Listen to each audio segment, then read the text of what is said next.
अस्सलाम वालेकुम। This is Asad. Mathematical induction exercise 7.1 में आज हम क्वेश्चन नंबर 9 डिस्कस करेंगे। यहाँ पे है 1 into 1 factorial plus 2 into 2 factorial plus 3 into 3 factorial up to so on n into n factorial is equal to n plus 1 फैक्टोरियल माइनस 1। तो ये इसकी सीरीज़ का जनरल फॉर्म है और ये इस सीरीज़ के फार्मूले का जनरल फॉर्म है। तो स्टेप 1 हम इस तरह करेंगे, प्रूव हम इस तरह करते हैं for n is equal to 1 तक। जो आप लोग n is equal to 1 put करोगे तो left hand side is equal to right hand side आएगा। आप लोग इसको खुद ट्राई कर सकते हैं इस तरह। स्टेप 2 में हम क्या करते हैं for n is equal to k। तो मतलब जो हमारे पास मतलब ये जो फॉर्म है 1 into 1 factorial plus 2 into 2 factorial plus 3 into 3 factorial, यहाँ हम n की जगह k into k plus 1 factorial ही प्रूफ पुट करेंगे। तो कंडीशन 2 भी सेटिस्फाइड हुआ। नेक्स्ट हम क्या करेंगे, हम इसको प्रूव करेंगे for n is equal to k plus 1 के लिए। तो यहाँ पे आप लोग देख सकते हैं यहाँ k तक तो हम इसको प्रूव कर चुके हैं, मतलब k तक ये हमारे पास आ चुका है k इंटू के फैक्टोरियल। तो इसके बाद जो नेक्स्ट टर्म आएगा, इसके बाद जो नेक्स्ट टर्म्स हमारे पास आएगा वो k प्लस 1 एन टू के प्लस 1 फैक्टोरियल होगा, क्योंकि यहाँ पे आप लोग देख सकते हैं यहाँ पे 1 है तो इधर भी 1 है, यहाँ पे 2 है तो इधर भी 2 है, यहाँ पे 3 है तो इधर भी 3 है। तो इसके बाद जो नेक्स्ट टर्म्स आएगा k प्लस 1 के लिए, तो मैं इस तरह करूँगा, मैं इस इक्वेशन 1 के साथ, ये जो इक्वेशन 1 है इसके साथ मैं बोथ साइड एक टर्म्स को ऐड करूँगा। वो टर्म्स कौन सा होगा, वो टर्म आप लोग इस तरह याद रख सकते हैं कि इसके बाद नेक्स्ट टर्म्स कौन सा होगा, मतलब k के बाद नेक्स्ट टर्म k प्लस 1 होगा और k फैक्टोरियल के बाद k प्लस 1 फैक्टोरियल ही होगा, क्योंकि ये इंक्रीजिंग, ये टर्म्स इंक्रीज हो रहा है। तो हम क्या करेंगे for n is equal to k plus 1, जब हम इसको प्रूव करेंगे adding k plus 1 factorial to both sides of equation 1 both sides k into k plus 1 factorial add करो तो यहाँ पे आ जाएगा 1 into 1 factorial plus 2 into 2 factorial plus 3 into 3 factorial up to so on k into k factorial plus इसके बाद next terms कौन सा आएगा k प्लस 1 फैक्टोरियल। अब ये प्रॉब्लम हमारी सॉल्व हुई। यहाँ पे k प्लस 1 फैक्टोरियल माइनस 1 अपनी जगह पे लिख दिया और इसके साथ हमने क्या ऐड किया है, इसके साथ हमने ऐड किया है k plus 1 into k plus 1 factorial, इसके साथ हमने ऐड किया है। तो अब हम क्या करेंगे, हम इसमें सिंप्लीफिकेशंस करेंगे। इसमें कौन सा टर्म्स कॉमन है, यहाँ पे आप लोग देख सकते हैं, मैं इसको इस तरह लिख सकता हूँ k plus 1 factorial plus k plus 1 फैक्टोरियल माइनस 1। तो k प्लस 1 फैक्टोरियल और k प्लस 1 फैक्टोरियल इन दोनों में कॉमन लो। तो k प्लस 1 फैक्टोरियल जब मैं कॉमन लूँगा तो इधर आ जाएगा 1 आ जाएगा, इधर क्या जाएगा 1 रह जाएगा और यहाँ पे k प्लस 1 आ जाएगा और माइनस 1 अपनी जगह पे आ जाएगा। तो k प्लस 1 को ऐड करो, k plus 1 factorial k plus 2 आ जाएगा माइनस 1। अब इन दोनों में से हाईएस्ट नंबर कौन सा है, मतलब k प्लस 1 के बाद नेक्स्ट टर्म्स कौन सा आता है, k प्लस 2 आ जाता है ना। तो हम क्या लिख देंगे, मैं लिख दूंगा k प्लस 2 फैक्टोरियल माइनस 1 को मैं इस तरह लिख सकता हूँ k प्लस 1 फैक्टोरियल माइनस 1। तो अगर आप इसको मेन फार्मूले के साथ कंपेयर करोगे, जब मतलब मेन फार्मूला है वो हमारे पास है n प्लस 1 फैक्टोरियल माइनस 1, तो यहाँ पे आप दोस्त देख सकते हैं इस n की जगह क्या आ चुका है, k प्लस 1 आ चुका है। इस n की जगह क्या आ चुका है, k प्लस 1 ही आ चुका है। ये प्लस 1 अपनी जगह पे आ चुका है और माइनस 1 भी अपनी जगह पे। इस 10 को देख लो, 1 divide by 1.2 plus 2 divide by 1 divide by 2.3 plus 1 divide by 3.4 up to so on 1 और n plus 1 is equal to n into n plus 1। तो पहला कंडीशन आप लोग खुद ट्राई कर सकते हैं for n is equal to 1 के लिए। For n is equal to 1 के लिए आप खुद ट्राई करो, मतलब आपको जस्ट इस लेफ़्ट साइड n में और राइट साइड n में एन की जगह 1 पुट करना पड़ेगा। तो यहाँ पे पहला कंडीशन सेटिस्फाइड हो जाता है, मतलब एन की जगह आप लोग जब 1 पुट करोगे तो लेफ्ट साइड से 1/2 आ जाएगा और राइट साइड से 1/2 आ जाएगा। इसी तरह आप लोग मतलब for n is equal to के भी कर सकते हैं। For n is equal to के मतलब यहाँ पे एन की जगह जो मेन फार्मूला है, जो मेन इक्वेशन है, ये जो मेन इक्वेशन है, यहाँ एन की जगह आप लोग के पुट करोगे। तो मैंने के पुट किया और हम ये डायरेक्ट कह सकते हैं कि ये कंडीशन सेटिस्फाइड हुआ मतलब के लिए। अच्छा, नेक्स्ट कंडीशन इस तरह है, आप लोग देख सकते हैं यहाँ पे 1.2 है, 2.3 है, 3.4 है। तो यहाँ के इस 1/k × k+1 के बाद नेक्स्ट टर्म कौन सा होगा? इसके बाद जो नेक्स्ट टर्म्स आएगा वो होगा, मतलब इस के बाद नेक्स्ट टर्म k+1 होगा और इसके बाद जो नेक्स्ट टर्म होगा वो k+2 होगा। तो मैं डायरेक्ट यहाँ पे लिख सकता हूँ, अगर मैं इसको प्रूव करूँगा for n is equal to k+1, तो इस इक्वेशन 1 के साथ एडिंग क्या करो, adding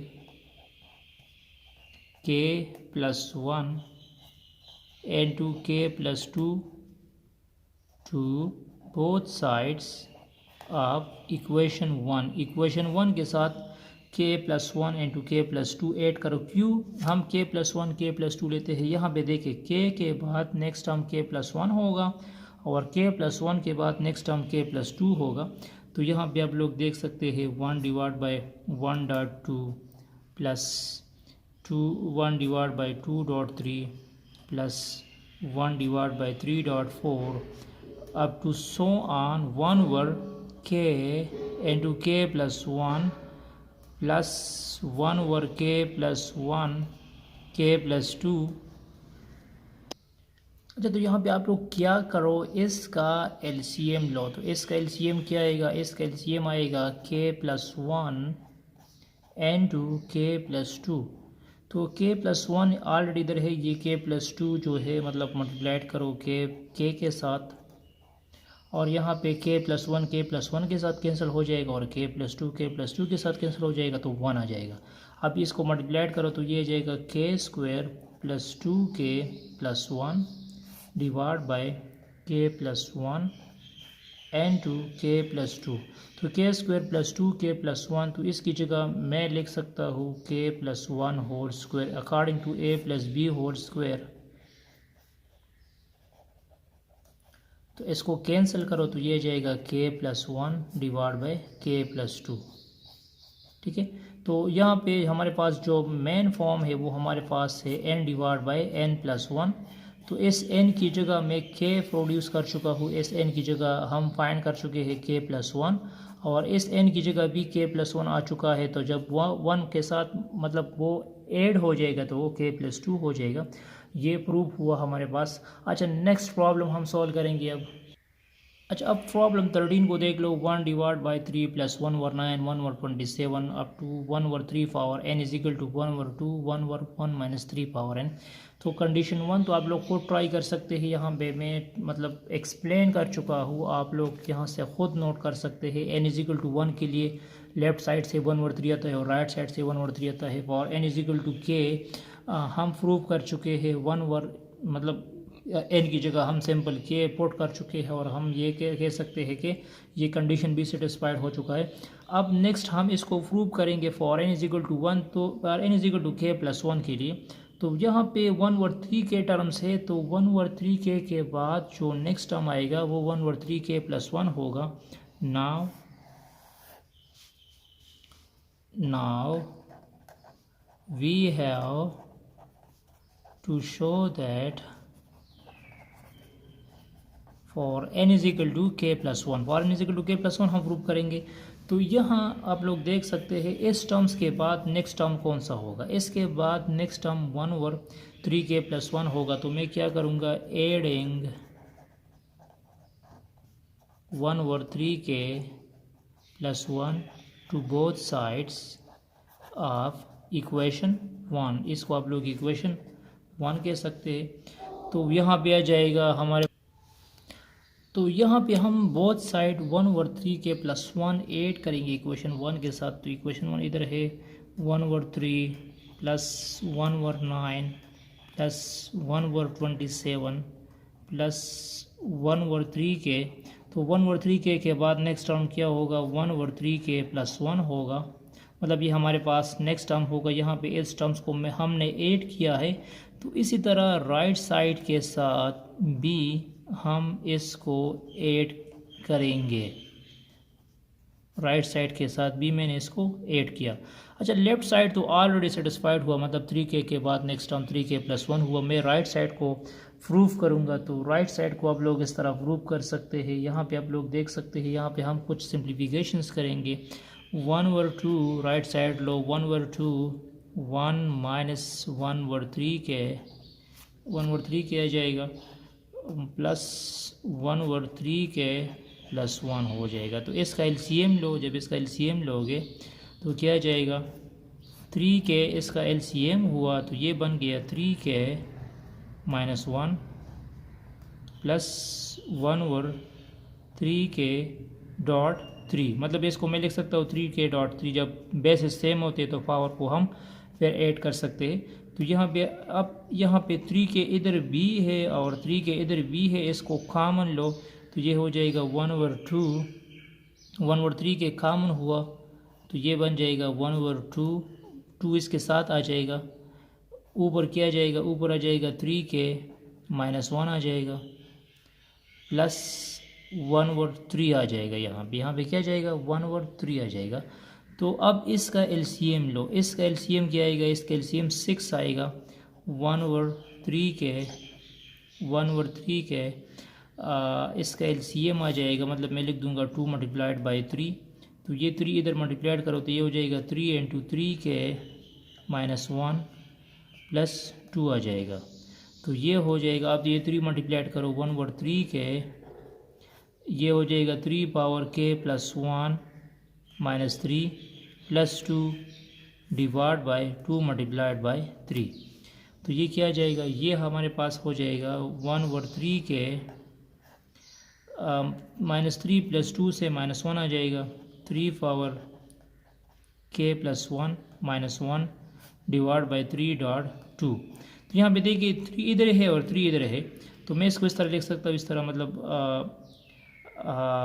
3k - 1 divide +1 - 1 divide by 3k + 1 - 1 3k + 1.2।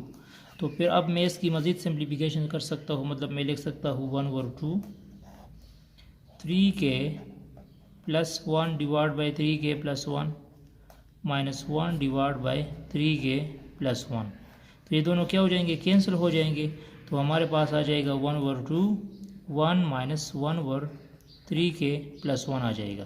तो असल में ओरिजिनल फॉर्म भी डिस्टर्ब नहीं करना है ना, ये जो ओरिजिनल फॉर्म है ये इस तरह होना चाहिए। यहाँ पे 1/2 है तो इधर भी 1/2 है, यहाँ पे 1 है तो इधर भी 1 है, यहाँ पे 1/3 पावर n आ चुका है तो यहाँ पे 1/3 पावर k + 1 आ चुका है। मतलब left hand side is equal to right hand side.